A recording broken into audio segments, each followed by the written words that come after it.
Prostate గ్రంథి సమస్యకి రకరకాల ట్రీట్మెంట్స్ ఉన్నాయి. కొన్నిసార్లు అసలు మెడిసిన్ వాడాల్సిన అవసరమే లేదు, లైఫ్ స్టైల్ మోడిఫికేషన్ వల్ల దీన్ని చేంజ్ చేసుకోవచ్చు. కొన్నిసార్లు యోగాసనాలు చేస్తూ ఉంటారు, రకరకాల కేగల్ ఎక్సర్సైజెస్ అని పెల్విక్ ఎక్సర్సైజెస్ చేస్తూ ఉంటారు.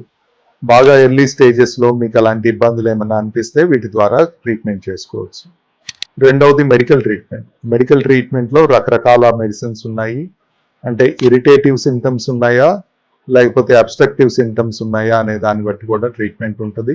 ఒకవేళ ఇరిటేటివ్ సింటమ్స్ ఉంటే బ్లాడర్ రిలాక్సెంట్ మెడికేషన్ వాడాలి, లేదా అబ్స్ట్రక్టివ్ సింటమ్స్ ఉంటే ఆల్ఫా బ్లాకర్స్ అని కొన్ని రకాల మెడికేషన్ ఉన్నాయి. ఆల్ఫ్యూజోసిన్, సిలడోసిన్, టామ్సిలోసిన్, ప్రెజోసిన్, ఇలా రకరకాల మెడికేషన్స్ ఉన్నాయి.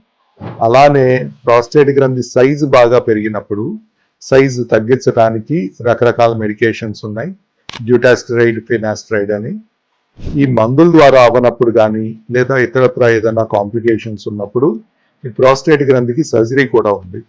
ఒకప్పుడు ఓపెన్ ఆపరేషన్ మాత్రమే ఉండేది, ఇప్పుడు రకరకాల ఆపరేషన్లు వచ్చినాయి. కానీ గోల్డ్ స్టాండర్డ్ ఆపరేషన్ మటుకు TURP అంటాం, ఎలక్ట్రో రిసెక్షన్ ఆఫ్ ప్రాస్టేట్. దీన్ని ట్రాన్స్యూరిథ్రల్ రిసెక్షన్ ఆఫ్ ప్రాస్టేట్ అని కూడా అంటాము. సో ఈ ప్రాస్టేట్ గ్రంథికి లేజర్ ద్వారా చేసే అవకాశం ఉంది, ఎలక్ట్రో రిసెక్షన్ ద్వారా చేసే అవకాశం ఉంది.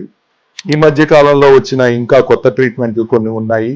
కొన్ని చిన్న చిన్న గ్రంథులకి యూరోలిఫ్ట్ అని, రెజమ్ అని, ఇలా రకరకాల ట్రీట్మెంట్స్ అనేవి సర్జికల్గా ఉన్నాయి.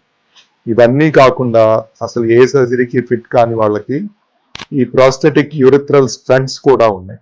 సో వీటిలో ఏదైనా కూడా మనం ట్రీట్మెంట్కి ఆ ప్రాస్టేట్ గ్రంథి సైజుని బట్టి, పేషెంట్ యొక్క జనరల్ కండిషన్ బట్టి, మెడికల్ ప్రాబ్లమ్స్ని బట్టి డిసైడ్ చేయొచ్చు.